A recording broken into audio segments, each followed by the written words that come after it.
Du pays de la civilisation. J'ai volé trop loin dans l'avenir. Un frisson d'horreur m'a assailli.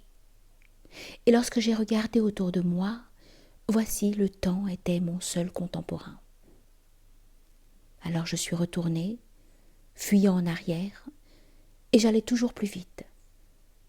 C'est ainsi que je suis venue auprès de vous, vous les hommes actuels. Je suis venue dans le pays de la civilisation. Pour la première fois, je vous ai regardé avec l'œil qu'il fallait, avec de bons désirs. En vérité, je suis venue avec le cœur languissant. Et que m'est-il arrivé? Malgré le peu que j'ai eu, j'ai dû me mettre à rire. Mon œil n'a jamais rien vu d'aussi bariolé. Je ne cessais de rire, tandis que ma jambe tremblait et que mon cœur tremblait lui aussi. Est-ce donc ici le pays de tous les peaux de couleur? Dis-je.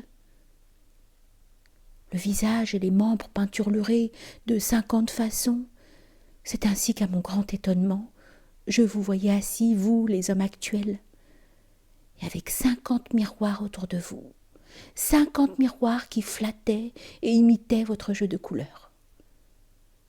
En vérité, vous ne pouviez porter de meilleur masque que votre propre visage. Ô homme actuel, qui donc saurait vous reconnaître? Barbouillé des signes du passé que recouvrent de nouveaux signes, ainsi que vous êtes bien caché de tous les interprètes. Et si l'on savait scruter les entrailles, à qui donc feriez-vous croire que vous avez des entrailles? Vous semblez pétris de couleurs et de bouts de papier collés ensemble. Tous les temps et tous les peuples jettent pêle-mêle un regard à travers vos voiles. Toutes les coutumes et toutes les croyances parlent pêle-mêle à travers vos attitudes. Celui qui vous ôterait vos voiles, vos surcharges, vos couleurs et vos attitudes n'aurait plus devant lui que de quoi effrayer les oiseaux. En vérité, je suis moi-même un oiseau effrayé, qui un jour vous a vu nu et sans couleur, et je me suis enfuie lorsque ce squelette m'a fait des gestes d'amour. Car je préférerais être manœuvrée dans l'enfer et chez les ombres du passé. Les habitants de l'enfer ont plus de consistance que vous. C'est pour moi l'amertume de mes entrailles de ne pouvoir vous supporter, ni nus, ni habillés, vous autres, hommes actuels. Tout ce qui est inquiétant dans l'avenir, et tout ce qui a jamais épouvanté des oiseaux égarés, inspire en vérité plus de quiétude et plus de calme que votre réalité. Car c'est ainsi que vous parlez. Nous sommes entièrement faits de réalité, sans croyance et sans superstition. C'est ainsi que vous vous rengorgez, sans même avoir de gorge.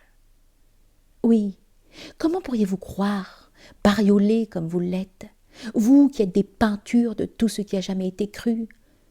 Vous êtes des réfutations mouvantes de la foi elle-même, et la rupture de toutes les pensées.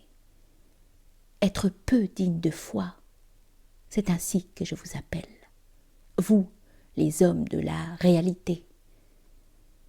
Toutes les époques déblatèrent les unes contre les autres dans vos esprits, et les rêves et les bavardages de toutes les époques étaient plus réels encore que votre raison éveillée. Vous êtes stérile. C'est pourquoi vous manquez de foi. Mais celui qui devait créer possédait toujours ses rêves et ses étoiles, et il avait foi en la foi. Vous êtes des portes entr'ouvertes où attendent les fossoyeurs, et cela est votre réalité. Tout vaut la peine de disparaître. Ah, comme vous voilà debout devant moi, homme stérile, squelette vivant. Il y en a certainement parmi vous qui s'en sont rendus compte eux-mêmes. Ils disaient « Un Dieu m'aurait-il enlevé quelque chose pendant que je dormais ?» En vérité, il y aurait de quoi en faire une femme. La pauvreté de mes côtes est singulière. Ainsi parla déjà maint homme actuel. Oui, vous me faites rire, homme actuel, et surtout quand vous vous étonnez de vous-même.